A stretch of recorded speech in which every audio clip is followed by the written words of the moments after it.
श्रीमद् भगवद गीता के अध्याय 3 के श्लोक संख्या 40 में श्री भगवान अपने श्रीमुख से पार्थ से कहते हैं,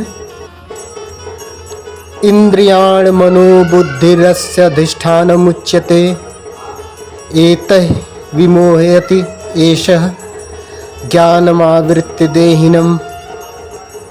अर्थात इंद्रियां, मन तथा बुद्धि इस काम अर्थात काम वासना के निवास स्थान है।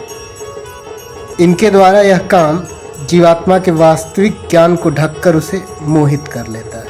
अर्थात कहने का यह अर्थ है कि वासना के वशीभूत मनुष्य सर्वप्रथम अपनी इंद्रियों से नियंत्रण समाप्त करता है।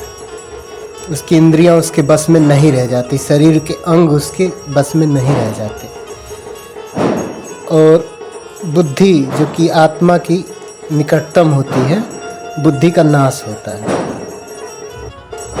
बुद्धि का नाश होता है तो व्यक्ति के अंदर अहंकार उत्पन्न होता है और इस प्रकार से आत्मा को भौतिक इंद्रियों का भोग करने की लत पड़ जाती है, जिसे वह वास्तविक सुख मान बैठता है। वास्तव में इंद्रिय तृप्ति वास्तविक सुख नहीं है। वास्तविक सुख है आप परमात्मा की आराधना करें और ईश्वर को प्राप्त करने की चेष्टा करें। यही इस संसार में वास्तविक सुख है।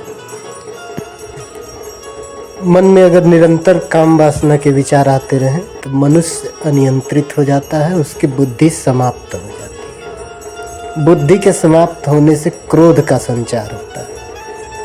क्रोध बढ़ता है तो व्यक्ति के स्वास्थ्य पर भी उसका बहुत ही विपरीत प्रभाव पड़ता है। इसलिए वासना को नियंत्रित करें। वासना के वशीभूत मनुष्य वास्तव में अपने वश में नहीं होता।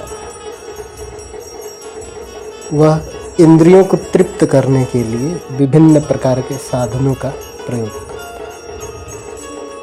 तो बुद्धि के संरक्षण के लिए आवश्यक है कि काम वासना से दूर रहें या काम वासना को नियंत्रित करें। जय श्री कृष्ण।